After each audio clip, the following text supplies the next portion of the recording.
Halo teman-teman semuanya, hari ini kita bakal lanjut lagi. Hari ini akan belajar chapter 5 mengenai statement of financial position and statement of cash flow. Tapi kita akan lebih nekenin di statement of financial position aja. Oke, jadi statement of cash flow-nya mungkin saya akan kasih video dengan apa ya namanya dari buku yang berbeda, bukan dari buku intermediate accounting tapi dari buku financial accounting. Oke. Nah, sekarang kita lihat, kita mulai aja. Statement of financial position biasanya juga disebut sebagai balance sheet atau biasanya dulu kita sebut sebagai balance sheet. Nah, isinya apa sih? Sebenarnya dia nge-report untuk aset, liability, and equity pada tanggal tertentu. Nah, karena posisi aset ini kan naik turun gitu kan. Nah, jadi ini adalah untuk spesifik date tertentu gitu. Terus gunanya adalah untuk memberikan informasi mengenai sumber daya yang dimiliki sama si perusahaan, kewajiban yang dimiliki perusahaan kepada si kreditor maupun apa namanya si pemegang saham. Jadi ini anggapannya kayak informasi bagaimana sih sumber daya yang dimiliki perusahaan itu bisa mengcover si kreditor dan si investor gitu ya. Kewajibannya si perusahaan terhadap kreditor dan investor. Dan juga financial statement ini bakal ngebantu untuk mempredik amount, kapan waktunya, dan ketidakpastian atas future cash flow. Intinya adalah untuk memberikan gambaran mengenai keuangan di masa depan tuh kayak gimana sih, gitu loh. Ya, terus kita lanjut. Kegunaannya adalah untuk menghitung rate of return. Yang pertama untuk menghitung rate of return. Bagaimana tingkat pengembaliannya. Misalnya kayak contohnya kita bisa menghitung ROA, kita bisa menghitung ROE dari sana, terus kita bisa mengevaluasi capital structure-nya kita. Apakah selama ini kita lebih banyak pakai hutang ataukah kita lebih banyak pakai modal gitu ya. Nah, dari situ kita bisa tahu nih kira-kira resikonya bagaimana. Kalau misalnya kita lebih banyak pakai hutang, berarti kita setiap kali kita punya income pasti yang akan duluan dibayar adalah hutangnya, bukan dibayar sebagai dividen gitu ya. Jadi keuntungan akan mayoritas dipakai untuk ngebayar si hutangnya dibandingkan keuntungan tersebut dipakai untuk ngebayar dividen. Nah, terus habis itu resikonya kalau misalnya kebanyakan hutang berarti bisa jadi nanti si perusahaan bisa aja gagal bayar. Nah, informasi-informasi kayak gini bakal berguna tuh buat baik itu investor maupun kreditor. Oke. Terus habis itu untuk melihat apa namanya?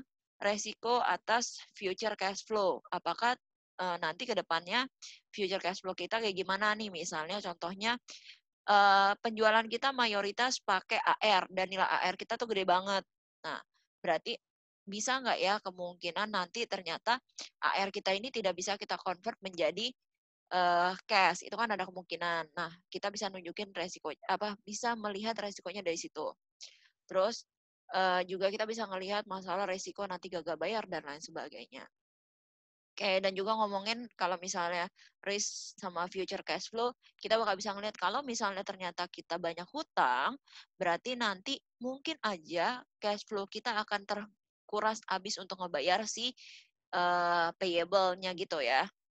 Oke, terus juga dari si financial position kita bisa tahu masalah liquidity. Liquidity ini adalah mengenai seberapa cepat kegiatan operasional atau aset-aset lain bisa dikonvert menjadi uang gitu. Kita nanti bakal ngomongin rasio AR, rasio account receivable ratio, account receivable turnover. Dulu di akuntansi dasar juga pasti kalian udah belajar. Solvency, oke, solvency itu adalah bagaimana si perusahaan ini mampu nggak sih bayar hutang di masa yang akan datang gitu. Terus habis itu yang terakhir flexibility, financial flexibility. Nah, financial flexibility itu kita ngomongin masalah kemampuan perusahaan untuk mengambil action terhadap yang diakibatkan dari si finansialnya sendiri. Misalnya contohnya gini, anggapannya ya saya kasih contoh simpel. Misal, kalau kamu punya uang yang cukup, ya, kamu punya uang yang cukup dan kamu nggak terlalu banyak utang, pasti kamu akan bisa pakai uang kamu untuk banyak kegiatan yang bisa kamu lakukan. Misalnya contohnya, kamu mau bangun pabrik baru bisa, kamu mau buka toko baru bisa, kamu mau investasi di tempat lain itu bisa. Nah, tapi kalau misalnya keuangan kamu tuh mepet banget untuk ngebayar hutang atau dalam perusahaan ini hutangnya cukup banyak, maka si perusahaan ini bakal nggak fleksibel dalam mengambil action-action yang akan dilakukan sama si perusahaan. Oke, jadi tujuannya dari si financial position ini adalah supaya kita bisa lihat apakah si perusahaan ini punya fleksibilitas finansial yang cukup baik gitu. Apakah dia melakukan operasionalnya hanya untuk ngebayar utang atau enggak gitu. Karena biasanya ada perusahaan di mana ketika equity dia kecil banget atau bahkan minus, equity bisa minus ya teman-teman. Itu mereka melakukan operasionalnya hanya untuk ngebayar hutang gitu. Ya, jadi kalau misalnya nanti proporsi hutangnya banyak, biasanya salah satu faktor yang dilihat juga sama investor ketika mau investasi atau enggak adalah masalah seberapa banyak hutangnya, seberapa banyak hutang di dalam perusahaan tersebut, gitu ya. Nah, dan ini bakal bisa kita lihat semuanya dari si statement of financial position. Oke, kita lanjut. Nah, ada juga limitation-nya sama seperti yang kemarin kita bahas di income statement, ada juga limitation-nya. Limitation-nya yaitu adalah banyak aset dan liability yang di-report secara historical cost. Secara historical cost anggapannya secara dia dapatnya itu berapa gitu. Misalnya kayak contohnya fixed asset. Nah, kalau misalnya dia catat historical cost boleh nggak? Boleh sebenarnya. Nah, sedangkan kalau historical cost itu pasti nantinya nggak akan reliable lagi ketika kita mau ngambil keputusan. Karena ya posisinya udah nggak segitu lagi gitu. Misalnya kayak contohnya, andaikan kita diizinkan untuk bikin apa namanya PPE, kita pakai historical cost gitu ya contoh. Nah, nanti kita akan punya kesulitan karena PPE itu kan pasti akan terdepresiasi gitu ya. Nah, tapi padahal yang ada di financial position adalah ketika kita belinya. Sehingga angka tersebut sudah tidak reliable untuk kita ngambil keputusan. Seolah-olah asetnya kok banyak, padahal nilainya udah nggak segitu lagi gitu. Oke. Nah, terus habis itu banyak juga menggunakan judgmental sama estimation. Jadi banyak yang pakai estimasi, contohnya depreciation itu pakai estimasi, terus AFDA itu pakai apa sorry, depreciation pakai estimasi, AFDA pakai estimasi gitu ya. Terus habis itu judgmentalnya, useful lifetime-nya pakai judgmentalnya si perusahaan. Terus habis itu residual value-nya juga. Nah, nanti hal-hal yang seperti ini akan mengakibatkan adanya bias dalam statement of financial position kamu. Terus banyak item yang tidak bisa dihitung secara financial value. Itu misalnya contohnya nah di sini nih. Kita punya satu lingkaran, ini adalah asetnya kita di mana kita punya PPE, inventory, kas dan AR. Nah, di sini kita nggak bisa ngukur yang namanya value dari employee. Pada employee juga asetnya kita. Knowledge juga kita nggak bisa catat sebagai aset. Padahal mungkin di beberapa perusahaan kita udah apa ya anggapannya kita udah ngeluarin expense yang cukup banyak untuk belajar gitu ya. Misalnya contohnya kamu kasih training kepada karyawan dan trainingnya itu bayar gitu, trainingnya bayar ke pihak lain. Nah, itu kan harusnya ada knowledge yang bisa kita anggap sebagai aset gitu kan, karena kita udah mengeluarkan sumber daya. Nah, tapi si knowledge itu nggak bisa diukur gitu. Sehingga ada beberapa yang tidak masuk gitu. Sehingga ada beberapa aset-aset yang tidak dapat diukur yang nggak masuk dalam statement of financial position. Oke. Nah, terus elemen dari statement of financial position ada aset, liability, and equity, di mana aset itu adalah resources yang dikendalikan sama si perusahaan atas akibat event di masa lalu yang pada masa depan diharapkan adanya apa namanya yang bisa digunakan lah ya. Intinya resources ini akan digunakan untuk menghasilkan economic benefit di tahun yang akan datang. Oke, jadi resources yang dimiliki perusahaan dari hasil masa lalu untuk mendapatkan future benefit di masa yang akan datang. Oke, atau akan ada eh, apa ya namanya inflow ke dalam perusahaan. Sedangkan untuk liability itu adalah obligasi atau kewajiban saat ini kewajiban saat ini karena adanya event di masa lalu yang akan mengakibatkan adanya outflow dari resources kita atau outflow dari aset kita untuk nge-settle-nya atau untuk apa ya istilahnya, ngelunasinnya, ya. Nah, terus yang terakhir kalau equity. Equity itu adalah selisih antara aset dengan liability. Ya, kenapa nggak bilang modal sih? Kemarin saya udah sempat jelaskan di video sebelumnya. Equity nggak dibilang modal karena sekarang equity tidak lagi hanya modal doang. Tapi dia ada RE, ada accumulated comprehensive income. Oke, karena ada banyak apa ya istilahnya, ada banyak item di sana selain dari modal. Nah, ini adalah klasifikasi yang digunakan sama sebagian perusahaan. Berdasarkan survei, ada 175 perusahaan yang pakai format seperti ini. Nah, ini formatnya itu adalah dari yang paling non-liquid, ya. Ini dari paling non-liquid ke paling liquid. Even nanti current asetnya itu adalah dari yang paling non-liquid ke yang paling liquid. Oke. Jadi nanti kalau misalnya format yang dulu kalian tahu itu adalah dari cash, sekarang cash itu adalah yang paling bawah gitu. Ya. Terus habis itu di aset pembagiannya itu adalah current non current. Current itu adalah yang nanti saya jelasin lebih lanjutnya itu dulu ya.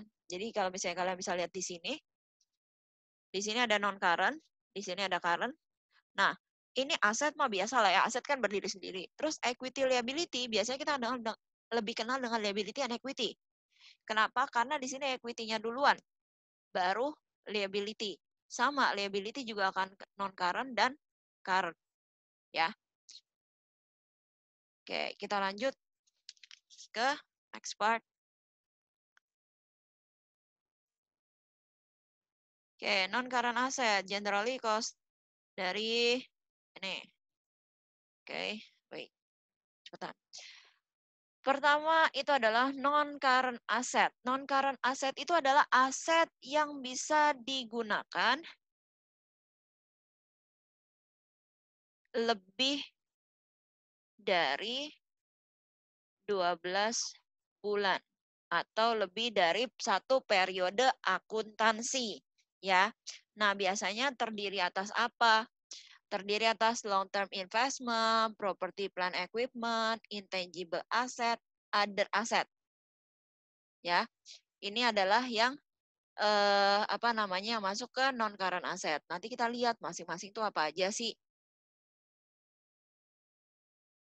Oke, kita lanjut. Long term investment. Oke. Nah, long term investment dia akan masuk ke securities, termasuk bonds. Kalau kita beli bonds dari orang lain, ordinary share, long term notes payable yang jangka panjang lebih dari 1 tahun akan masuk ke long term investment. No. Notes receivable dia akan masuk ke, kalau ini yang jangka panjang banget ya. Kalau misalnya notes receivable yang jangka waktunya kayak sekitar nanggung gitu, tapi lebih dari setahun dia akan masuknya ke other non current asset sih. Oke.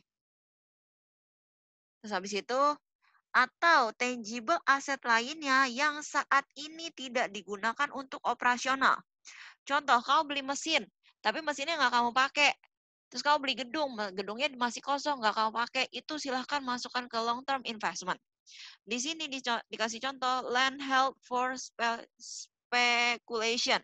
Jadi beli tanah untuk spekulasi aja supaya harganya naik terus dijual lagi. Gitu. Nah, ini akan masuk ke long term investment. Terus special fund, ada pension fund, ada sinking fund, plan expansion fund. Nah, ini termasuk ke dalam long term investment. Non-consolidate subsidiary or associate company. Perusahaan yang kamu miliki tapi nggak kamu nggak kamu consolidate, karena kan kalau consolidate itu mesti 50% ke atas kan. Nah, misalnya 20-50% itu kamu milikin sih sebenarnya, tapi nggak kamu consolidate. Nah, yang ini akan masuk ke dalam long term investment. Oke. Nah, kita lanjut.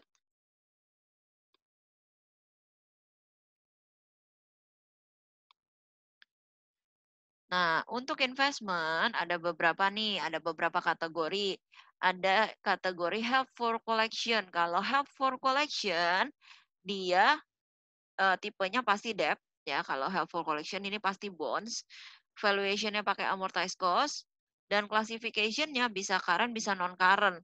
Nah, kalau misalnya current yang held for collection tapi jangka waktunya pendek cuma 1 tahun. Kalau non current akan masuk ke yang jangkanya lebih dari 1 tahun. Terus kalau misalnya trading itu bisa debt, bisa bonds, bisa maksudnya kalau debt ini bonds ya. Bentar. Hmm. Debt ini ngomonginnya bonds. Kalau misalnya equity ngomonginnya saham ya. Dan ini ngomonginnya kita yang investasi ke perusahaan lain. Oke.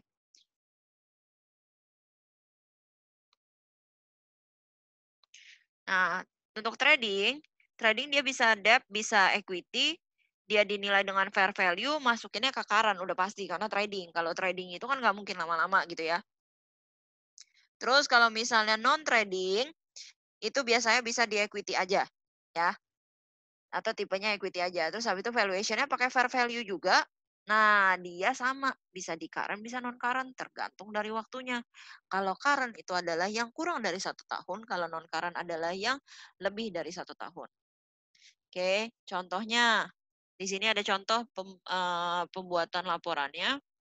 Long term investment, non current, long term investment, investment held for collection securities. Habis itu ada land held for future development. Ini akan masuk ke bagian atas. Oke. Kita masih ngikutin format yang dari paling non liquid kepada yang paling liquid. Oke. Nah, terus habis itu property plant equipment. Wait. Property plant equipment itu adalah tangible long life asset. Nah, berarti long life ini yang dipakai lebih dari 1 tahun gitu ya. Terus biasanya dia akan dipakai untuk kegiatan operasional dalam bisnis. Bedanya kalau yang tidak kamu pakai dalam operasional bisnis akan kamu masukkan ke dalam investment. Kalau yang kamu masukkan ke dalam kamu pakai untuk operasional, kamu akan masukin ke dalam si property plant equipment. Oke. Biasanya itu adalah physical property. Land, building, machine, furniture, tools, wasting resources, minerals gitu ya. Nah, habis itu biasanya, nah kalau misalnya ngomongin mineral, ini berarti kita ngomonginnya adalah eh apa ya istilahnya ya? Kayak bahan baku kayaknya ya, bahan baku misalnya kayak contohnya hmm, batu bara, habis itu minyak bumi, dia bisa dikategorikan sebagai PPE ya.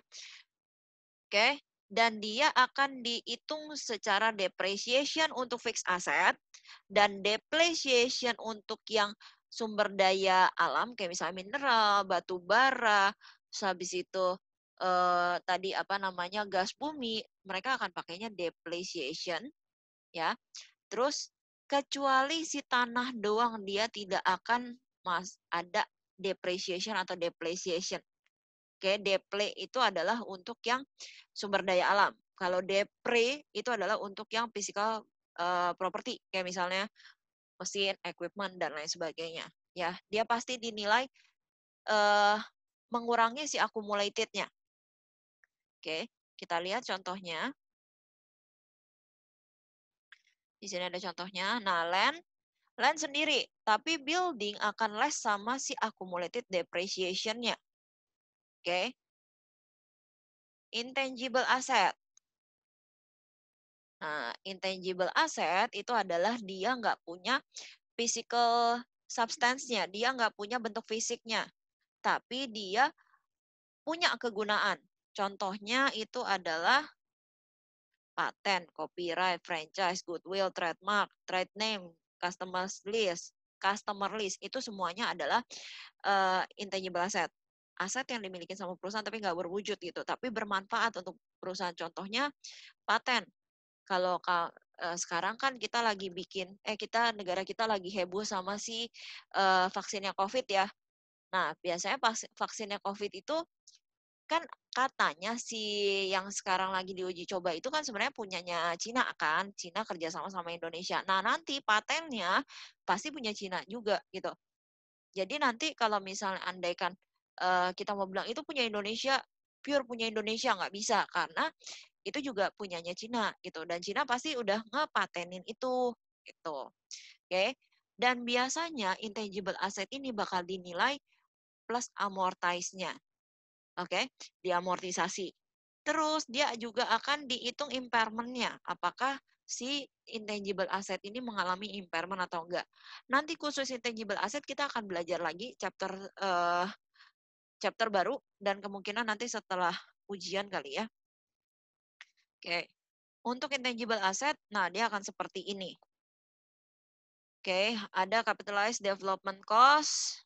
Itu kalau misalnya kamu ngomongin masalah kamu ngedevelop software gitu ya. Terus goodwill sama other identifiable intangible asset. Aset intangible yang tidak bisa diidentifikasi gitu. Oke. Nah, other asset. Ini masih termasuk non current asset tapi yang other asset. Berarti other non current asset ya. Contohnya itu adalah long term prepaid expense. Misalnya kamu sewa gedung atau sewa rumah tapi jangka waktunya 5 tahun, dia akan masuk ke dalam other asset ya.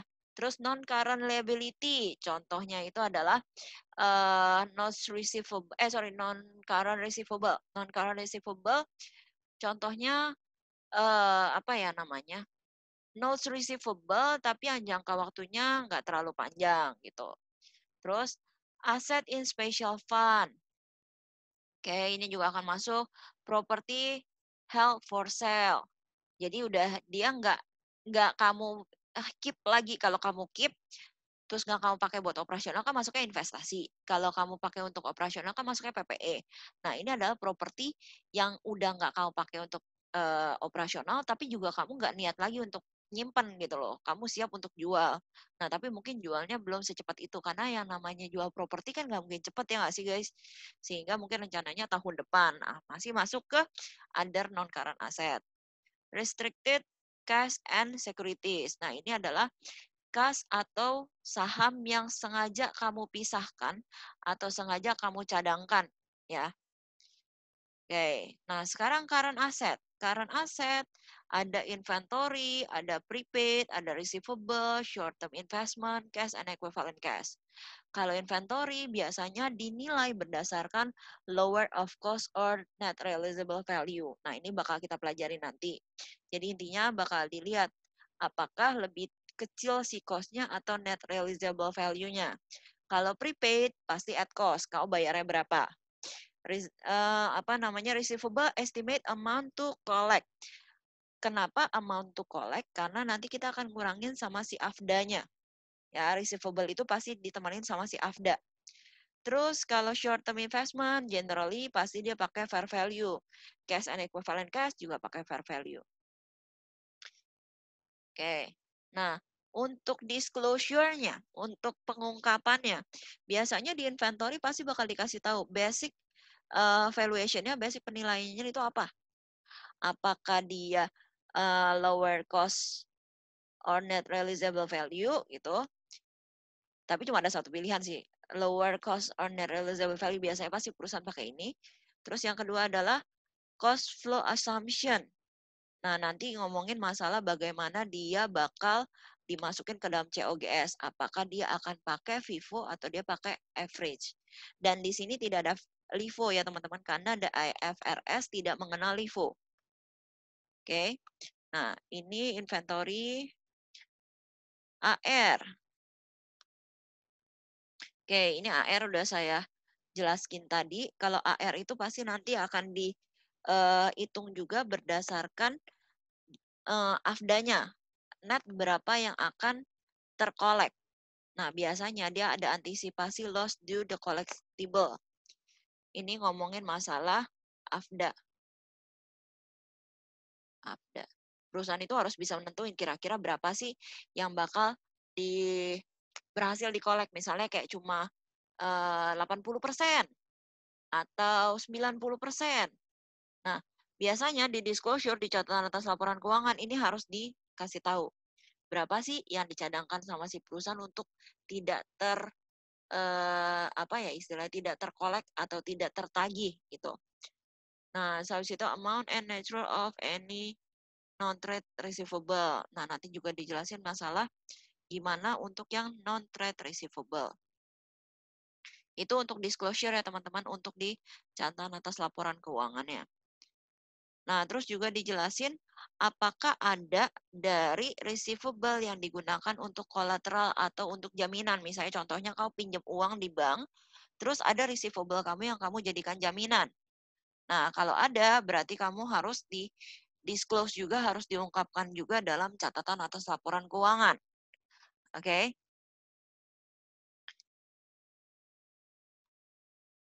Nah, di sini nih contohnya nih, AR diles sama AFDA. Pasti begini ya teman-teman. Nanti yang kamu akan jumlah adalah si 162 ini. Sorry, 163. Ini kan AR-nya, ini AFDA-nya. Nah, ini adalah netnya. Oke. Terus kita lanjut. Ini mah cuma sekedar apa namanya? Informasi aja. Oke, prepaid. Nah, prepaid ini adalah cash payment, pembayaran kas. Pembayaran kas dicatat sebagai aset karena service and benefit-nya belum diterima. Baru akan diterima di masa yang akan datang. Jadi cash payment-nya dulu, baru nanti menikmati servisnya. Cash payment-nya dicatat dulu, expense-nya di-record-nya nanti. Contoh dari si prepaid adalah insurance, supplies, advertising, rent. Ini adalah termasuk prepaid expense. Jadi mungkin nggak sih kalau misalnya kita beli supplies tapi kita nggak catat dia sebagai supplies, mungkin kita langsung catat dia sebagai supplies expense. Tapi nanti berarti untuk adjustment-nya kita akan pakai adjustment recorded, prepaid expense recorded as expense. Gitu ya. Yang akan kita catat adalah berapa yang belum kita gunakan. Oh, sama teks, teman-teman. Ada teks tadi ketinggalan. Oke, ini prepaid. Nah, short term investment kurang lebih sama. Ini tadi juga udah saya jelasin. Kita masukin aja short term investment-nya berapa. Nah, cash. Oke, di sini ada cash and ada cash equivalent. Nah, cash itu adalah yang berapa sih uang cash kita gitu ya. Generally consists of currency and demand deposit. Termasuk sama si demand deposit. Ya, bukan hanya ngomongin uang kas, uang doang gitu. Termasuk demand deposit, termasuk juga rekening di bank. Oke, itu akan masuk ke cash. Dan ada juga yang disebut cash and equivalent cash kan. Nah, cash equivalent ini apa sih? Short term, highly liquid investment yang akan dijual kurang dari 3 bulan. Oke, nih dia bakal dimasukin ke dalam cash and equivalent cash. Ya, jadi cash nggak, kalau misalnya kita ngomongin hanya cash doang ya berarti hanya bank, kas tunai, sama time deposit. Tapi kalau misalnya kita ngomongin cash and equivalent cash, berarti kita ngomongin bank, uang tunai, time deposit, sama si short term investment yang bakal disettle dalam waktu kurang dari 3 bulan. Oke. Nah, terus habis itu apa namanya? Pembagiannya dan komitmennya, maksudnya komitmen untuk ngeluarin si cash-nya ini dalam waktu kurang dari 3 bulan itu harus di disclose gitu ya, harus diungkapkan. Oke, kita lanjut. Nah, ini cash equivalent cash. Nah, sekarang masuk equity section. Oke. Equity section, kita nanti akan ada 6 pembagian. Yang pertama adalah share capital. Nah, nanti bakal ditulis aja. Berarti share capital ordinary, share capital preference. Selesai dengan share capitalnya, baru kita tulis share premium. Sama seperti yang tadi, share premium ordinary, share premium preference. habis itu return earning. Nah, return earning yang di sini itu adalah yang sudah end ya. Karena kan kalau misalnya di trial balance biasanya masih belum ditambahin sama net income, belum di-adjust dengan correction. Nah, di sini harus yang sudah ending. Oke. Terus ada accumulated other comprehensive income. Ini adalah pendapatan tambahan gitu ya.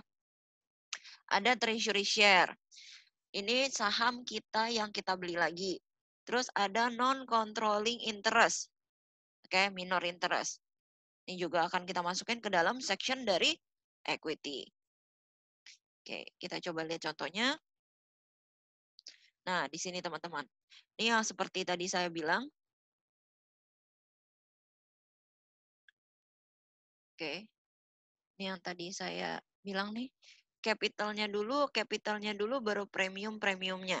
Terus baru RE, accumulated, terus treasury. Nah, ini adalah untuk pembagian yang controlling sama non-controlling interest. Oke, baru masuk total equity-nya berapa. Oke, terus kita masuk ke bagian liability.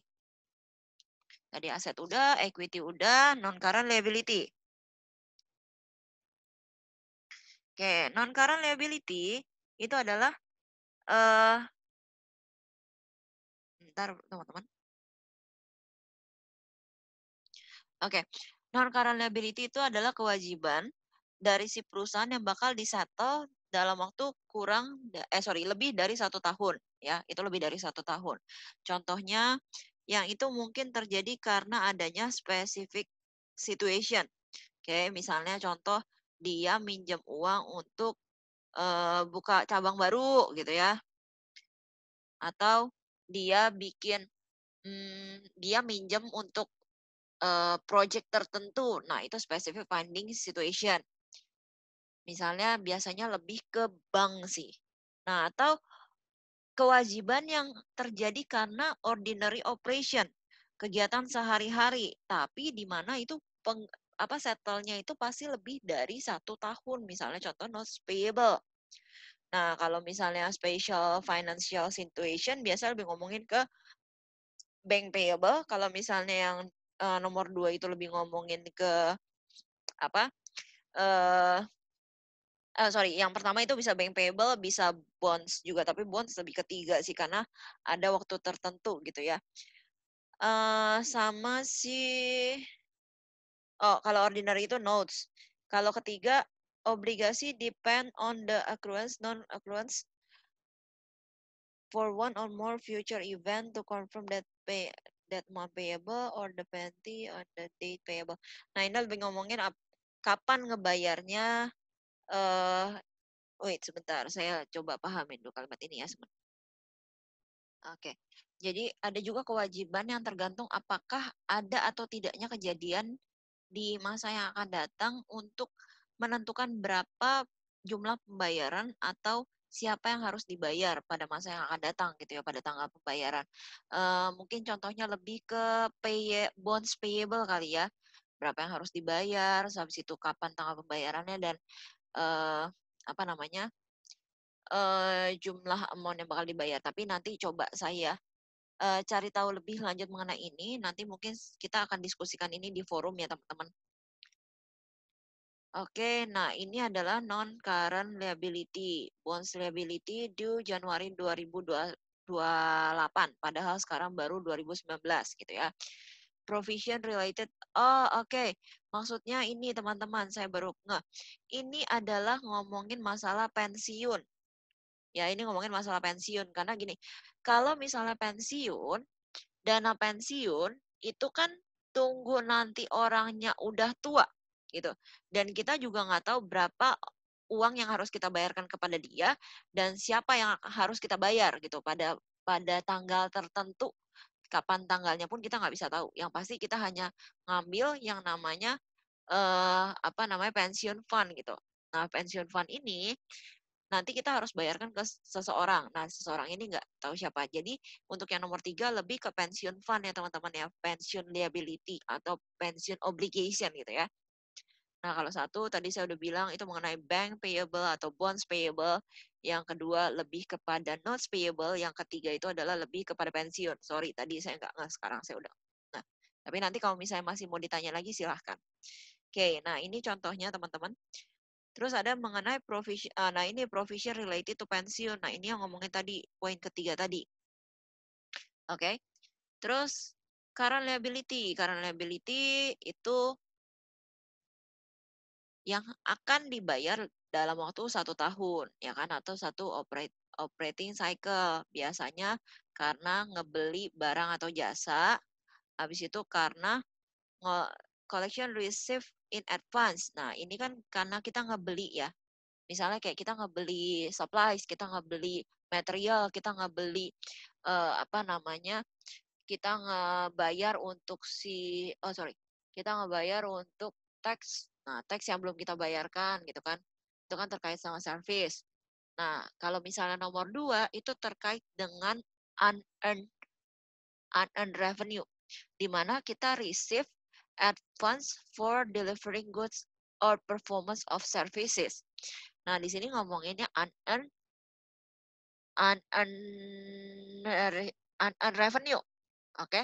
Ada receivable whose liquidation will take place within all. Nah, terus habis itu atau kewajiban lain yang akan selesai di jangka waktu 1 tahun ini. Misalnya contohnya tadinya bonds yang 10 tahun, tapi sekarang udah di tahun ke-9 gitu kan. Nah, berarti kan tahun depan selesai. Jadi dari si non-current akan dipindah ke current. Tuh. Nah, itu adalah yang poin ketiga. Oke. Nah, di sini ada nih deposit received from customer itu adalah ngomongin DP. Oke, provision related warranty, ngomongin warranty, salary payable, kita nggak mungkin yang namanya salary payable kita masukin non-current. Karena nggak mungkin yang namanya kita ngutang sama pegawai kita, tapi ngutangnya 2 tahun gitu ya. Oke, nah setelah si non-current dan current di total, itu adalah total liability. Nah nanti total liability kamu total lagi dengan yang namanya equity.